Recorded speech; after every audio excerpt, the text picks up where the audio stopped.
Jidan Yigan never wanted to inherit the Seong-su group, especially since his ambitious brother wanted the position more than anything else. To fall out of favor with his grandfather and put his brother's mind at ease, Yigan enters a fake relationship with Hunji Group's heir, Shin Tae-kang. Their relationship started with Yigan having the short end of the stick, but will he be able to turn the tables? The series begins with two men talking inside an office, while heavy rain is pouring outside. The one standing asks the other man if it is true, that he doesn't desire to become the chairman. In response, the latter confirms that he is not interested in the position, nor does it fit him. After all, he prefers freedom. He then addresses the first man, Ha Ki-young, and urges him to believe his words. Unfortunately, it seems it cannot be done, based on just words alone. Ha Ki-young pointed out that although the latter gave up most of his shares and is seen with different women every time, the fact that their grandfather still hadn't given up on him, succeeding his position as chairman, is also true. Ha Ki-young, who appears to be the older brother of the other man, added that he will only believe his younger brother's words once their grandfather gives up on him. That said, Yigan's younger brother feels very threatened by his brother's sharp gaze and measured words. After all, he knows from experience the extent his brother will do to get rid of anything that gets in the way of his goals, even if that anything happens to be his brother. And this time around, Yigan is absolutely positive that if he fails to get on to their grandfather's bad side, then he will definitely die at his brother's hands. See, Yigan is someone that his grandfather cuddles, despite his womanizing and wild ways, even when his father had already given up on him. All because his grandfather believes that his business sense surpasses everyone in the family, although that may not be the case anymore if Yigan turns the other way. It's been 2 decades since same-sex marriage had been legalized all over the world, although that's not really the case for Korea's conservative conglomerate families. In fact, Yigan's grandfather is one of those who detest homosexuality, and Yigan will use this to protect himself. After being sponsored by a highly credible person, Yigan signed a non-disclosure agreement and became a VIP member of Caligo. While driving his car, he kept on thinking if he could actually do it with a guy, or perhaps he might just have to look for someone with a pretty face so he could top. Given the history of his relationships, of course, he's going to worry about these things. Although, personally, I think he's a Nico. Anyways, Yigan noticed the car that's been following him, which he knew for a fact was his brother's spy. He was kind of annoyed that by this time, they'd stopped being discreet about following him. That again, this was also to his advantage, since they could just directly inform his brother about his change in preferences. The thing is, Caligo is an exclusive members-only gay bar. Although Yigan had no idea how to flirt with guys to begin with, he basically went there without much of a plan. But his presence alone in the bar is already a big deal. Not only is he known as someone from the Seong-su group, but also because he's known for being a playboy, who's only into girls, not to mention good-looking. While the other members are indiscreetly gossiping and making bets about Yigan, another celebrity walks in looking pissed. His name is Shin Tae-kang from the Hunji group, which Yigan immediately recognized, although the fact that the former is gay seems to be news to him. And so, as Tae-kang sat on the bar counter and ordered his drink for the night, looking like he was in a pinch, Yigan couldn't help but think that this was a God-given opportunity. You see, the Hunji group is leading in the financial sector. Therefore, a scandal involving the Hunji heir will be so big and damaging that even his grandfather won't be able to cover it up, nor would he want to. And once his grandfather disowns him, Ha Ki-young will finally believe his words and eventually leave him alone. Everything worked out fine in Yigan's head, but the problem was getting Tae-kang to agree.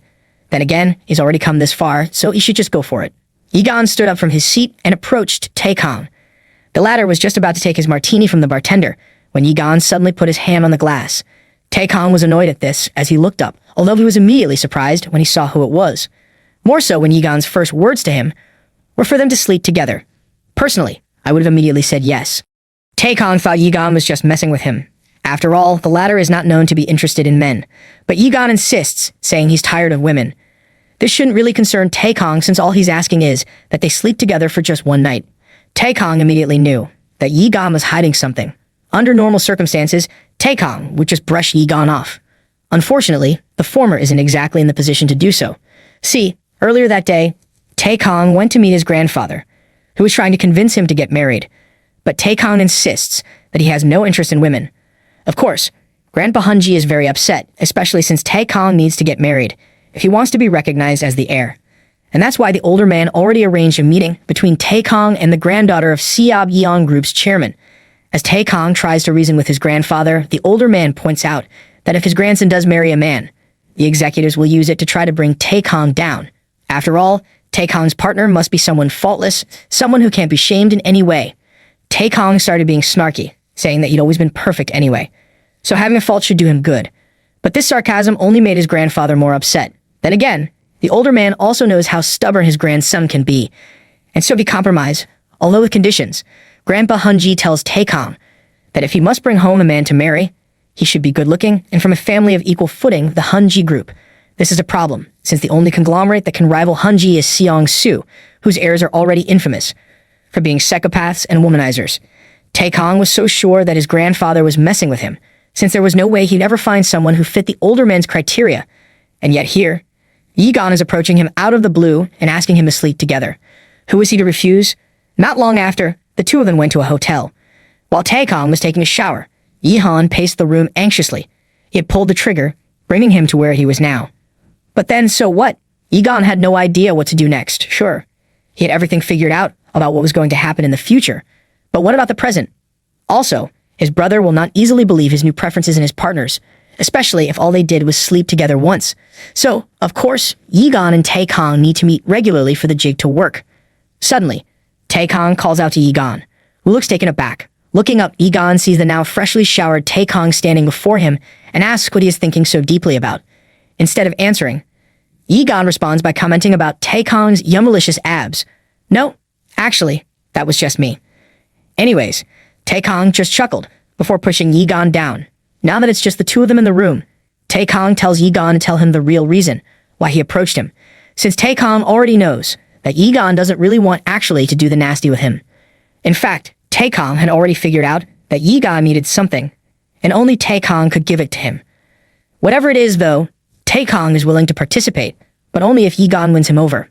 As for Yigan, his bells are already ringing in distrust, but since Taekong himself said that he's willing to play with him, then Yigan should at least give it a shot, right? Moments later, Yigan finds himself having a face-off with Taekong's enormous king cobra. Even though Yigan is obviously a man himself, he can't help but feel impressed at the size of the thing. In Taekong's eyes, the latter is just making excuses, so he gives Yigan a hand by pulling his face closer to his snake. Owing to the size and this being Yigan's first time, it didn't take long for Taekong to feel bored. The latter once again tried to assist the newbie, but this only resulted in Yigan's teeth biting the places they shouldn't. Pissed, Taekong pushes Yigan off him, as he frankly tells Yigan that he sucks big time at doing it. And instead, Taekong once again asks Yigan why he wants to do it in the first place. Testing the waters, Taekong tells Yigan how he looks so terrified that he's just killing the mood. Realizing that Taekong's loss of interest will definitely mean the end for him, Yigan grabs Taekong's leg and begs him for another chance. Taekong was surprised that Yigan would go as far as beg before him. At the same time, he's pleased to know that he has the upper hand in this relationship. Poor Yigan, however, is trembling as he promises Taekong to do whatever it is that he wants this time. Not that he had any choice. Yigan needs to keep Taekong interested in him, if he doesn't want to be done in by his brother. The Hunji heir, on the other hand, found Yigan's willingness to go so far amusing, especially since Yigan had no idea just how rough he could be. That may sound alarming, but Yigan believes it can't be worse than what his brother has waiting for him.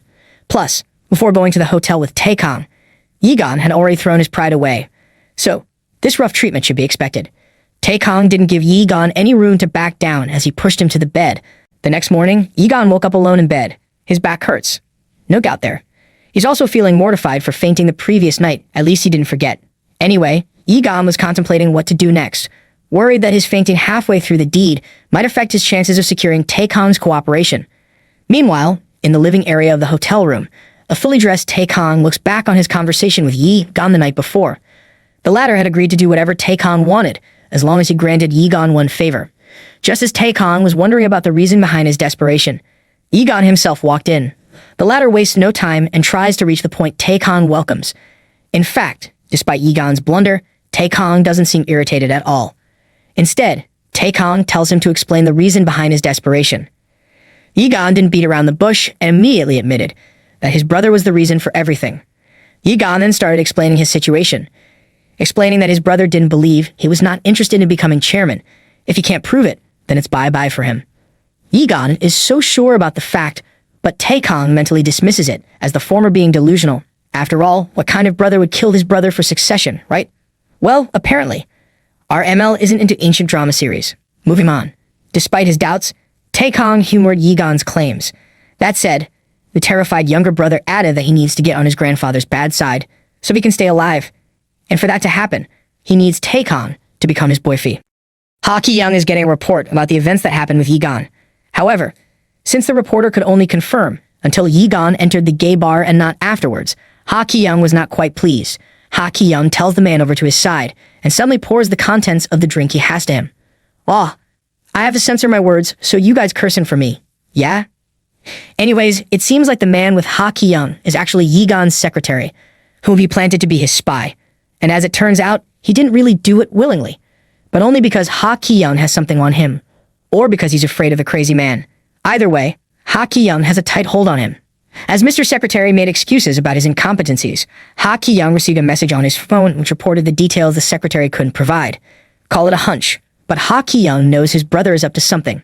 And whatever it is, he also knows he can still use Mr. Secretary to figure it out. The next day, Ha Ki-young is on his treadmill when he receives a call from someone.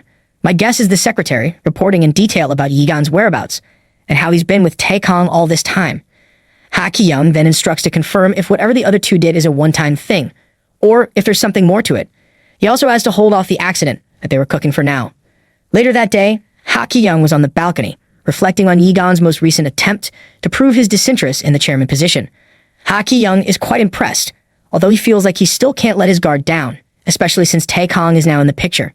After all, Taekong is also fighting for succession, and getting involved with Yi-gon and his reputation won't really be an advantage to him. This leads to the conclusion that Yi-gon is planning something. If he weren't such a sick jerk, he'd be quite decent. We'll continue the conversation from the last chapter by returning to the S Hotel, where Yi-gon and Taekong spent the night. Yi-gon explains to Taekong that although he wants the latter to be his boyfriend, they don't really have to date. It's just a contractual romantic relationship they have to maintain, until Ha Ki-young finally leaves him alone. Yi-gon added that he is aware that Taekong is looking for wife material, but he figured that since the latter is in the gay bar, he must not be straight. That said, Yi-gon promises to do anything Taekong wants, as long as he can do one favor for him. Seeing the desperation in Yi-gon's eyes, Taekong understood there was no use for negotiation. He has the advantage in this deal, and he'd like it to stay that way.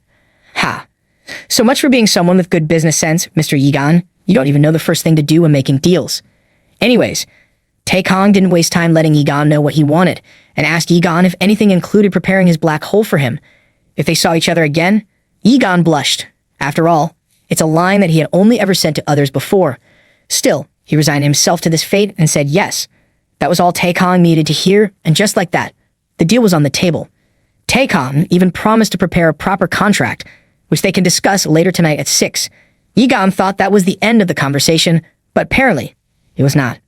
It seems that Taekong has no plans to part ways with Yi-gon just yet. After all, the latter passed out the last night before Taekong could finish, much to Yi-gon's dismay, who thought that Taekong would let him off, seeing as he didn't say anything about it earlier. Taekong instructs Yi-gon to remove his robe and get on the table before him. Yi-gon, of course, hesitated, but it's not like he had any choice. What's the point of keeping your pride when you're dead, yeah? And so, without saying anything, Yi-gon undid the belt and exposed his birth suit, love marks included, being subjected to this embarrassment, as Taekong's boy toy is still better than the future that awaits him in his brother's hands. After getting on the table, Taekong then tells Yi-gon to kneel and bend, so that his bums are up in the air. Yi-gon still hesitates, although he is quick to brush it off.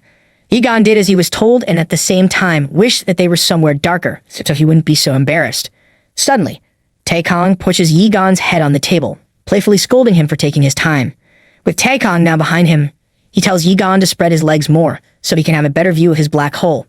Doing so, Taekong remembers what happened last night, when Yi-gon himself asked Taekong why he suddenly stopped moving when they were in the middle of doing the nasty. The unbelievable part was that Yi-gon suddenly fainted after that.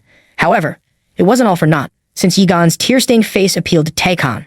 Anyways, Taekong suddenly produced a hand lotion from his pocket and spread it all over Yi-gon's black hole. He noticed how it was swollen a bit, although nothing was torn. Yi-gon paused, suddenly feeling something against his bums, and feared that Taekong would actually just start the rodeo just like that. Before Yi-gon could ask Taekong to think it over, Taekong had already started to move, not stopping, even when tears started falling from Yi-gon's eyes. Yi-gon almost cursed at Taekong out loud, which the latter caught. But, of course, Yi-gon denied it, and instead explained that something was actually torn, and it hurt him. Still, Taekong is hard at work, pointing out that this is what he meant when he told Yi-gon he'd be rough. He then tells Yi-gon that he just might change his mind if Yi-gon begs and says pretty please. Wow, Is it just me, or is the ML the same species as the big brother? They're both hot. Yigan has been around a lot to know that whenever someone says they'll be nicer when they're already rough, it's only for show. Taekong is quick to realize that this is something Yigan often does when he sleeps around. Then again, there's no harm in trying to see if it's really for show. And so, before Taekong could tease him further, Yigan teased Taekong with a smooch. After the latter finally unsheaths his sword, Yigan turns his body to give Taekong a proper kiss. Apparently, his kisses are way better than his services, and Taekong very much approves. Right after breaking their makeout session, Yigan acts flirty and spoiled, with a bit of insolence in the middle, as he rubs Taekong's shoulder and tells him to be gentler, because he's already swollen. At the least, Yigan asks if they can move on the bed, since the table is hurting his knees. The way Taekong sees it, Yigan is being more demanding than asking. Then again, he doesn't dislike it. And so, Taekong asks if Yigan will be able to endure more of their rough play if he does do what he asks, not exactly letting Yigan take his time to give him an answer. Taekong plays with his black hole, much to Yigan's discomfort. However, it did help since Yigan gave the answer that he wanted without much fuss. Soon after, they moved back to the bedroom, but instead of immediately getting into rough play. Moving on, later that day, reaching his floor, Yigan wobbled as he was exiting the elevator. Good thing Mr. Secretary was there to assist him. Yigan brushes it off by saying that he went too far last night, to the point that his legs are too weak, although the secretary's attention is focused on the love bite shyly peeping from Yigan's neck. Once settled on the couch in his office, Yigan said he was getting tired of playing with girls, and that he'd stop going to clubs as well. In response, Mr. Secretary asked if this meant that Yigan would start focusing on his work now. Instead of giving a proper answer, Yigan just good-naturedly pointed to the door, which the secretary took as a cue to be on his way. As soon as the other man left, Yigan stopped pretending to be okay. He is, in fact, still very much in pain from last night's and this morning's playtime with Taekong. All he wanted to do was go home and rest, although that isn't really something he can do. Just as Yigan was asking himself if he could really keep on doing this with Taekong, his phone suddenly went off, informing him that he had an incoming call. At first, Yigan thought it was Taekong. Unfortunately, it was not. Yigan flinched when he realized that the incoming call was from his big brother and started fussing. After all, whenever his Hee-young wanted something from him, he would usually have his secretary reach out. As Yigan contemplated whether to answer the call, Ha Ki-young suddenly hung up. Now, Yigan becomes more anxious and regrets his indecisiveness. And so, this time, he dials and calls his brother's number instead. But the thing is, the call now goes to voicemail. Yikes. Later that evening, Yigan felt nauseous and distracted as he was being guided to the table that Taekong had reserved for them. All because Ha Ki-young hadn't called him back, nor did he reply to his text message. Poor Yigan's thumb and nail had seen better days because of this anxiety he's been under since earlier. Anyways, Yigan was guided to a private room where he was told that dinner would be served as soon as Taekong arrived. However, it seems like Yigan hadn't heard it. In fact, he was in a daze, thinking that he wouldn't be able to eat anything for dinner at this rate. Suddenly, he realized that the room he entered was empty, except for him. Yigan was kind of upset, given that there was still a minute left before the appointed time. He was fussing about Taekong telling him not to be late when, by the looks of it, it was Taekong who would be late. Yigan is even thinking of doing something if Taekong does come even a minute past 6. Fortunately, or not, Taekong arrived right on time and greeted Yigan with a kiss. He inquired what Yigan was thinking of doing, and joked that he should have come late so he could find out about it, which Yigan just brushed off. Not long after the two of them settled on their seats, food started being served, which apparently was all according to Taekong's instructions. Christian Grey, is that you? Anyways, Yigan was expecting that this dinner would be all about discussing their contract, so he found it weird that they were actually eating dinner first and were even doing it in such a public place. Not to mention, Taekong also came empty-handed. Well, the thing is, Taekong deliberately didn't bring the contract with him. And this dinner is actually a proper date for the public to witness. In fact, it's already serving its intended purpose, since a lot of people who know and recognize them have already noticed them. Actually, Taekong already planned that they'd just have the discussion later, when they go back to his place after dinner. Seeing as Yigan had no idea about it, he was about to call Taekong out for it. However, he immediately dropped the idea, as he knew he couldn't win against Taekong's reasoning behind his actions. Honestly speaking, he's actually more concerned about Ha Ki-young's call, which just doesn't come. Yigan is so anxious about his brother that he doesn't notice Taekong already moving his chair right next to him. He also starts being gentle and flirty, pointing out how Yigan seems to be distracted. In fact, even slices Yigan's steak for him, and feeds him a chunk of meat, as he promised to inform Yigan ahead of time if they'll be on a date. All of this he did as an apology. Yigan doesn't understand why Taekong suddenly starts talking like that.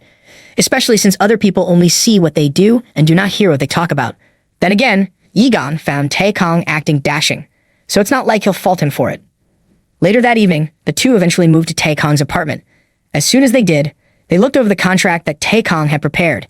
Egon sees it as in favor of Taekong, although it was written in such a way that Egon can't really refuse even if that was the case. Now, that's a businessman. Anyways, Taekong tells Egon that he has no intention of negotiating whether Egon signs it or not. Despite his better judgment, especially with the ambiguous and broad wordings in the contract, Egon eventually signed without a fuss. At least the contract was clear about Taekong actively protecting Egon from his brother. That said, as Egon was signing the papers, Taekong couldn't help but feel grateful to Ha Ki-young, since this deal gave Taekong more time to deal with his own problems. After Egon finished signing, he noticed Taekong watching him intently and asked what that was about. Taekong smoothly responded that it was just because he was wondering if Egon had recovered from their session in the morning. Obviously, Egon doesn't want to talk about it. But Taekong, being the nosy one, or just genuinely concerned, insists on checking and applying the medicine himself. Now we find Egon standing before Taekong, who is seated on the couch. It seems like Taekong had asked Egon to lie down on his lap. Although Egon doesn't really want to do this, the contract he just signed disagrees. And so, Egon starts unbuckling his belt and soon is just left with his underwear, all the while thinking that Taekong will do something nasty in the name of treating him. Not long after, Egon resigned himself to Taekong's whims and got into a planking position on his lap, embarrassing as it may be. As Taekong slipped off Egon's knickers, the former commented that Egon's position would become uncomfortable for him, and that Egon should just relax while on Taekong's lap. Egon, of course, knew that he was being silly and stubborn, so he just did as he was told. Whether he realized Egon's situation or not didn't really matter. Taekong just did as he said he would, applying medicine to Egon's swollen and torn black hole, and even having him help by holding his own bum cheek. As Taekong applied the medicine, he couldn't help but comment that it was surprising that Egon had only dated girls so far, since he was so sensitive, as if it was not his first time at all. Egon was about to argue that it really was his first time when the medicine application advanced further in. For some reason, though, this made Egon's sword start getting alert, much to his discomfort. Much later in the evening, Egon is alone in the bedroom Taekong prepared for him. Even after washing up, it seems like the fatigue he had accumulated throughout the day is still taking a toll on him. Egon is exhausted physically, mentally, and emotionally. Taekong is a mystery. He just can't figure out. One moment, he's being sweet, and then right after, he starts being mean. In fact, the room he's staying in now is Taekong's and not an extra guest room. The latter is so confusing that Egon couldn't help but think that perhaps Taekong had some ulterior motive. Anyways, one thing he's sure of though is that he's sleepy, and thinking about Taekong's behavior is just giving Egon a headache. Not long after, Taekong just got out of the bathroom and was just about to do some work, but then suddenly, he heard Egon start moaning as if in pain. Without hesitating, Taekong went straight to check on him. When Taekong reached his bedroom, he saw Egon on the floor and wondered if he was sick, since the latter was delirious. Upon checking, it didn't seem like Egon had a fever, which ruled out the feverish delirium. This means that Egon is actually having a nightmare. Indeed, it seems like Egon is actually having a nightmare, a bad dream. In this dream, he was in the room that Ha Ki-young used to use back in their family home. The scene that changed his fate forever started playing out before him. Egon was still in high school then, and Ha Ki-young confronted him, asking if he was interested in taking over the company. Egon vividly remembers this memory, because it was the day when his relationship with his Hee-young started to sour. Back then, Egon had done something he didn't mean to, but unfortunately, it cost his relationship with Ha Ki-young. If only Egon hadn't made such a rash decision, then perhaps the two of them would still be on good terms now. Ever since then, Egon has always blamed himself for what happened. Suddenly, the scene of the dream changed and Taekong is in the corner glaring at him. Then, once again, it returns to a scene with his brother, where Ha Ki-young urges Egon to prove his conviction. Otherwise, he won't be pleased with the consequences. With a start, Egon sprung up on the bed. Finally awake, although panting and looking like he was about to cry, he suddenly heard someone beside him ask if he was fully awake now, much to Egon's surprise. The said someone turned out to be Taekong, who was reading a book until just seconds ago. Although he had promised Egon that he'd sleep in a different room, he had no choice but to break it, since Egon seemed to be having a nightmare. Egon was touched when he heard this. After all, it was the first time that someone had cared enough to stay by his side when he was having nightmares, and weirdly enough, the gesture had made him less anxious than usual. After a while, Egon lay back down, although he didn't look like he was going back to sleep. When Taekong asked him about it, He explains that he doesn't think sleep will come to him soon. Taekong then tells him that he should try sleeping, even if he doesn't want to, if he wants to match his schedule. At first, Egon wonders why he would want to match Taekong's schedule, but doesn't argue in the end, knowing that Taekong would just be a smart ass about it. Anyways, it's already 1 at dawn, and Taekong's day usually starts at 5. So, they really do need to sleep now. As expected, it was Taekong who fell asleep first. As for Egon, he usually can't sleep anymore when he has dreams about Ha Ki-young. This time, however, with Taekong right beside him, is different. Not long after Taekong was dead to the world, Egon followed suit. A couple of hours later, Egon slowly woke up from someone playing with his nip-nops. When he finally came to, he realized that it was just Taekong teasing him.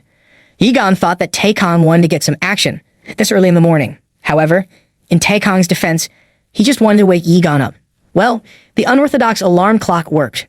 After this, Taekong tells Egon to take a shower and put on the new suit he prepared for him. Is it just me, or did Egon also get a nanny along with a guard? Taekong is being unnecessarily sweet for just being Egon's contract boyfriend. Not long after, the two of them, in a fully dressed and ready for work, eat breakfast together.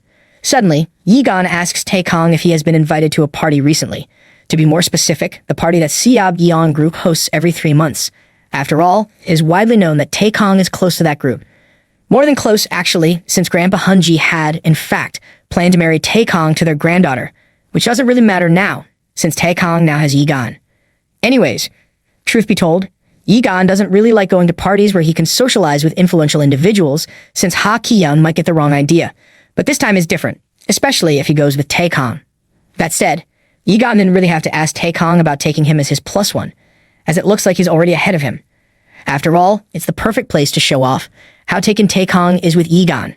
Taekong stood from the table and told Egon that he already put a copy of the contract in his bag, and reminded him to pick up whenever Taekong calls. I swear, this is turning into BL's version of 50 Shades of Grey. Agree? Yeah, I thought so. Moving on. Taekong made a phone call after finishing breakfast. Everything just seems to be going Egon's way, but for some reason, he still feels something is off. Well, a red flag is a red flag. Egon was alone in his office reflecting on Taekong's actions so far. In his book, Taekong definitely acts strangely. After all, didn't their contracts say that it's Egon's responsibility to fulfill all of Taekong's desires? There was really no need for Taekong to stay by his side when he was having night terrors or easily given to Egon's whims, like taking him to that party when there was nothing for Taekong to gain from it. Well, not exactly, but you don't need to know that yet. For now, Egon just needs to see it as Taekong being courteous. Meanwhile, Taekong is in his car on his way somewhere and checking some information about Egon. Taekong's secretary explained that Egon has the worst rumors any CEO could possibly have. Although Taekong doesn't really seem to mind, he seems more curious about any mental issues that Egon may have. Unfortunately, this is information that Ms. Secretary hadn't gotten her hands on yet due to the tight security on Egon's medical records. But since it's something that her boss wants to know, she got no choice but to find a way, and discreetly as well. Back to Egon's office, his musings were suddenly interrupted by his secretary informing him that Ha Ki-young had come to visit. When Egon heard his brother's voice calling his name, he immediately sprung up to welcome him. After not responding to his texts, Ha Ki-young now visits his brother and even brings some fruits as a gift. Egon didn't waste time and served his brother some tea and even started small talk. Ha Ki-young explained that since the two of them hadn't been in touch lately, due to their busy schedules, he decided to visit Egon in person after his meeting ended earlier than expected. Although they also came to inform Egon that their grandpa will be returning to the country soon and that they'll be having a family dinner that day, therefore Egon should make sure to clear his schedule. That said, Ha Ki-young asked Egon why he was not eating the apple that he bought just for him. The one in which Egon is looking at uncomfortably. Before his Hee-young could say anything more, though, Egon immediately took a piece and ate it, even making a show of how grateful he is for his older brother's gift. All he could think about was if he still had any allergy meds left. And as if already knowing about the allergy, the psycho even pushes more pieces for Egon to eat. With a brother like this, it was no wonder Egon felt so uncomfortable with Taekong's generosity. After his brother had left, Egon went straight to the bathroom to throw up all the apples he had eaten. Unfortunately, rashes were also already starting to show in his neck. Going back to his office, he took some allergy meds and slowly started feeling better, although Mr. Secretary tried to convince him to go see a doctor. Egon didn't find the need to do that, however. Turns out, it's not the first time that this has happened, and all he needs now is to get a nap. Right after the secretary left, Egon lay on the couch, slowly succumbing to sleep. His mind was filled with thoughts about his grandfather's return, and how this bullying from his brother would end by next week. He'd ensure his grandfather would return in a terrible mood by then. The day quickly went by, and soon, the sun was just about to set. Egon heard his phone ring, and since he was half asleep and still recovering from his allergic reaction when he answered it, the immediate question of the caller was if Egon was sick. Egon recognized the voice of the caller and immediately sat up, assuring Taekong that he wasn't sick, despite his husky voice. That said, Taekong called to ask if Egon had received the present that he had sent to his office. Although Egon had no idea what he was talking about, Mr. Secretary came in to give him the bouquet of flowers delivered for Egon. Now that's a present one should receive, not a freaking poison. Moving on. Once Egon was left alone, he asked Taekong why the sudden present, to which Taekong responded that he just wanted to impress Egon. Since Taekong was being all flirty and nice, Egon guessed that he was not alone. Anyways, Taekong then asks what time Egon gets off from work today, because the former wants to pick him up from work so they can go on a date. After handing the last documents to his secretary, Taekong informs her that he'll be heading out since he's got dinner plans for tonight, and that she can just go home as well. After her curiosity finally got the best of her, Taekong's secretary, Ms. Kim, asks her boss who he could go on a date with during this critical period. Taekong immediately dropped Egon's name, much to Ms. Kim's surprise. Despite already having the gist of what happened, she still needed to confirm it with her boss. How Taekong just happened to know that Egon also dates men, which immediately made Taekong interested in him. And that's why he had her run a background check on Egon. Seeing as Egon is very much Taekong's type, somehow, it's not that hard for Ms. Kim to believe this, which is exactly what Taekong wants to happen. He wants to be as transparent as he can to her, since she's on his side. That said, it's not that Ms. Kim doesn't believe and trust her boss. It's just that all this time, Taekong has been declining marriage proposals, and if he starts openly dating men now, even someone like Egon, with all those rumors around him, well, it just spells disaster. In fact, she's positive that Chairman Sheen, aka Grandpa Hun-ji, will lose it once he hears about this. Not that Taekong is worried. After all, it was Grandpa Hun-ji who gave the qualifications for the Mannings allowed to date, which Egon all possessed. So, there's no way that his grandpa will have problems with it. Later that evening, Egon and Taekong were just leaving the restaurant after they had just finished dinner. Egon especially had a great time and liked the desserts they had. Since the night was still young, Taekong invited Egon for some drinks at his place, an invitation Egon didn't hesitate to accept. Meanwhile, a bunch of people have already noticed the closeness between the two. Whether they're on the couple's side or not is yet to be known. One thing's for sure, though, that these people do believe what they see. Even later that evening, at Taekong's apartment, Egon is once again at the mercy of Taekong. Despite feeling like he had been scammed into coming there to do the nasty after getting drunk, Egon is also feeling it. In fact, Taekong observed that Egon is actually someone who lets his guard down once he gets drunk.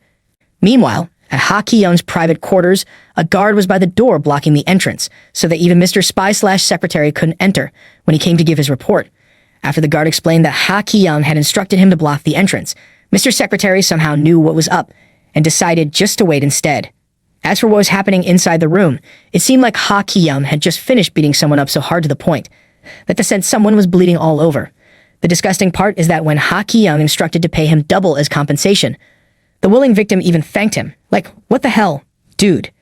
It seems like it's a common occurrence as well, since Ha Ki-young's personal secretary is so chill about it, too. Anyway, Mr. Spy is soon let in, and by the looks of things, his hunch that Ha Ki-young had just been using someone as a punching bag is spot on. At least he's not numb about it. Then again, that was the extent of his concern.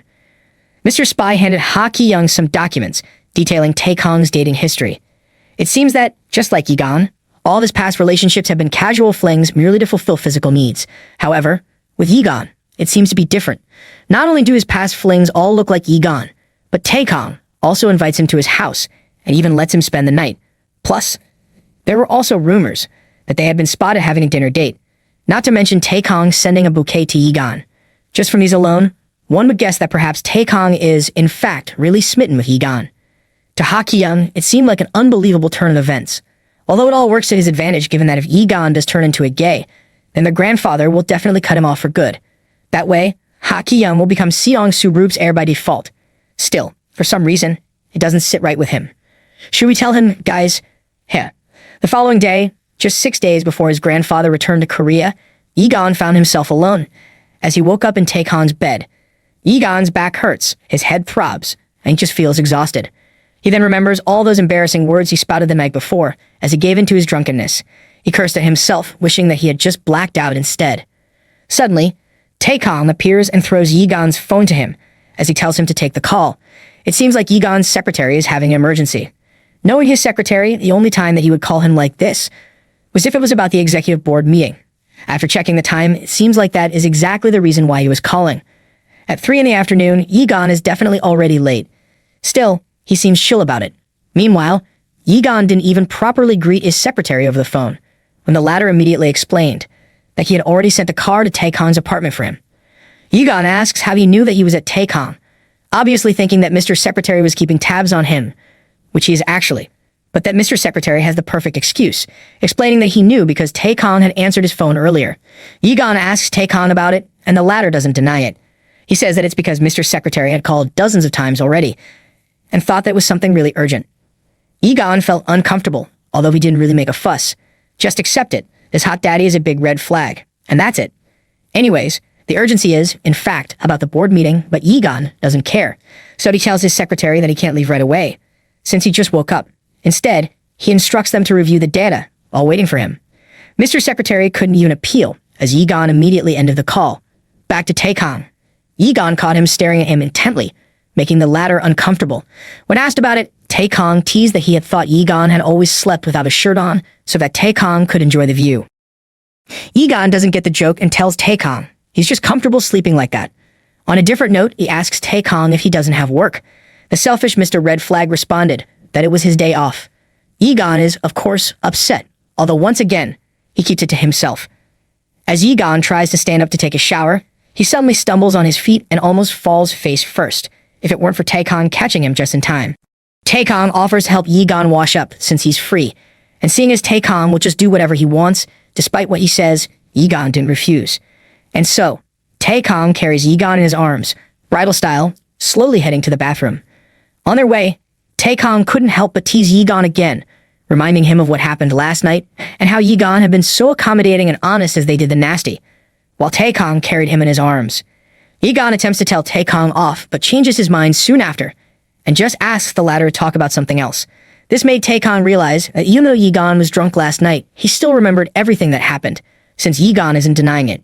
Yigan didn't say anything in response, and only internally wished that he had drank some more last night. That way, he would have totally blacked out and possibly not remembered anything now. Anyways, contrary to what Yigan had been expecting, instead of doing some more physical teasing, Taekong just left Yigan alone to wash up, although Taekong's inconsistencies somehow bothered him. Later that day, the executives of the class hotel were getting impatient while waiting for Yigan. Some of them tried to defend our MC, saying that Yigan was probably fooling around with one of his girlfriends. That's when another one informed them about the rumor that their CEO is switching to dating men now. Before it could be clarified, though, Yigan suddenly appeared, and after an insincere curt apology, the executive meeting began. For what it was worth, Yigan still made an effort to listen and check the proposal that was presented. He knew that even though it looked good on paper, the truth was that it was still a money laundering scheme. If it were him, he would reject it without a second thought, but since it has always been his aim not to draw attention to himself, giving his approval is the obvious course of action. After the meeting, Yigan heads straight to his office, where he complains about his aching back to his secretary. Mr. Secretary suggests getting a massage appointment, but as we know, that wouldn't really fix it. Yigan refused the suggestion, and just asked about his schedule for the rest of the day. But before Mr. Secretary could answer, Yigan's phone suddenly went off. After seeing that it was an incoming call from Taekong, Yigan sent his secretary away, so they could talk privately. Although Taekong's first inquiry is about the meeting, his real purpose for calling is about the party that they'll be attending together. The party is going to happen 5 days from now, and Taekong has already arranged for the two of them to go together in Taekong's car. The fact that the party is scheduled a day before his grandfather's return to Korea is perfect for Yigan's plans. Anyways, Taekong suggested that it'd be in their best interest if they keep having dinner dates every day up till the party, a suggestion that Yigan did not refuse. For the next 4 days, Yigan and Taekong went on dinner dates for everyone to see, and as expected, the rumors spread fast. Although there were ones who didn't believe them, there were also ones who guessed right, that it was done because of some hidden motive. Fast forward to the day of the party.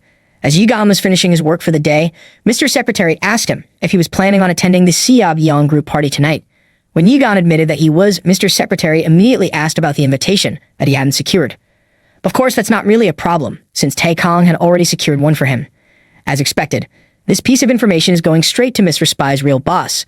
Later that evening, as he and Taekong were on their way to the party, Yigan couldn't help but feel giddy, knowing that after tonight's party, everything would finally be clear to everyone. He would finally be free of his brother's suspicions, and their relationship as brothers would finally return to how it used to be. At the party, Egon was alone, sipping on his wine after Taekong left him. To meet some people he had to greet. He reminded Egon that they'd be apart for just a bit, so he should ensure he would not cause any trouble. After all, they wouldn't want to face some hitches at this point, would they? Taekong also reminds Egon not to act startled by whatever he says during the party, and just to go along with it. He had been very suspicious upon saying that, which made Egon wonder what the former could be planning. Suddenly, Egon's musings were interrupted by a young lady, whom he had apparently not seen for a long time. The young lady's name is Baek Jui, and she seems to be close enough to Egon at one point because she's wearing earrings that he had given to her before. My guess is that she's one of his former flings. Anyways, Jui denies Egon's claims about the earrings. Not wanting to make a big deal, Egon humored her claims and turned away to leave, but Jui seemed to have other ideas. She starts talking about the rumors that she has been hearing about lately regarding him and Taekong. More than the confirmation, however, it seems that Jui is more excited about the two men sleeping together. She even guessed right that Egon was on the receiving end. Before she could tell the whole world about this little conclusion of hers, Egon had already stuffed her mouth with a macaron. That said, Egon is not amused by Jui coming up to him and suddenly spouting nonsense. Then again, you couldn't really blame her. After all, it seems like Egon was the one who broke up with her over the phone when she said she wanted to try being a Tachi. Suddenly, Taekong suddenly appears, seemingly looking for Egon all this time, and even affectionately called Egon Hyung. Going back to about 30 minutes ago, Taekong had indeed been going around greeting others. Everything seems to be going well, until one intimidating woman suddenly approaches the group Taekong is in and tells him she wants to talk. And Taekong didn't think twice to follow. After going to the second floor, the lady called Taekong out for not showing himself like he used to. Taekong apologized, saying it was because he had been busy these days. However, the lady guessed that the reason was Seo Hye. In fact, the only reason he attended the party today was because Seo Hye was abroad. Well, Taekong didn't deny it. Actually, the lady seems to know and respect Taekong's preferences, and she seems to have a hand in breaking the talks about Taekong's engagement with Seo Hye. It's not like it's a big matter to her, although she did wonder what Taekong was actually planning, as she glanced at where Egon was. After all, even she's aware of the risks that may befall him after getting involved with Egon. Of course, Taekong knows about it well, but because Egon had already become someone he needed, he was willing to do anything for him. Talking like that makes him really suspicious in her eyes, although it's not really her position to care. After Taekong noticed Jui approaching Egon and started talking to him, the former suddenly became impatient and told the lady that talking like this was enough proof for others to think. The two families were still on good terms despite the broken engagement. Since that really was the case, the lady let him go without a fuss. This brings us to the current situation. Taekong had just approached Egon, as if he had been looking for him for a long time. Egon wondered why Taekong suddenly called him Hyung, but owing to what Taekong had told him earlier about going along with whatever he said, Egon kept on a stoic face. Taekong immediately recognized Jui as one of Egon's exes and the second daughter of the Baeklim Times. He introduced himself to her. Although Jui's attention was mostly caught by the men's closeness, when Taekong asked her why she approached his partner, she couldn't help but apologize to him, seeing as what she had done had made him uncomfortable. Still, that didn't stop her from trying to get on their nerves more. She was amused by the fact that Taekong would actually address Egon as his partner at such a formal event, and decided to probe more. Jui admits that she had doubted that the two of them were really dating, as per the rumors. After all, Egon is free-spirited. Well, Egon tried to scold her for that, but Taekong seemed to have the perfect rebuttal. Taekong accuses Jui of insulting his partner, when he's right in front of her, not to mention in front of such a huge audience. Jui was somehow taken aback, not at all expecting that Taekong would actually get mad. Although Egon is fully aware that everything is just an act, it does feel nice, knowing that someone is on his side, someone who he can lean on. And so, as Taekong continues to scold Jui, Egon tries to talk him out of it, saying how Jui had always been like that, and that he just wants to be alone with Taekong now. Of course, Taekong didn't refuse and guided him to the lounge area, where he apologized to Egon for making him wait. Jui was convinced of the act because she was already thinking of publishing an exclusive news report about the two. Not long after, as soon as the two entered the lounge area, Taekong pushed Egon to the wall and scolded him about not staying out of trouble. In Egon's defense, however, Jui was the one who started it.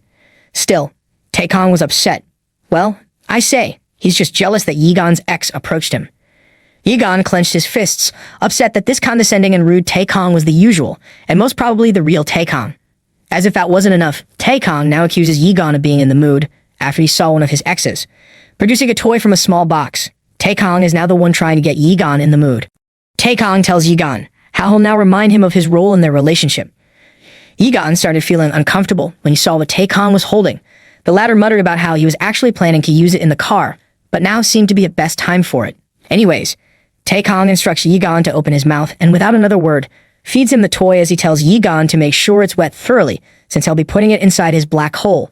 Not long after, Yigan had no choice but to do what Taekong instructed.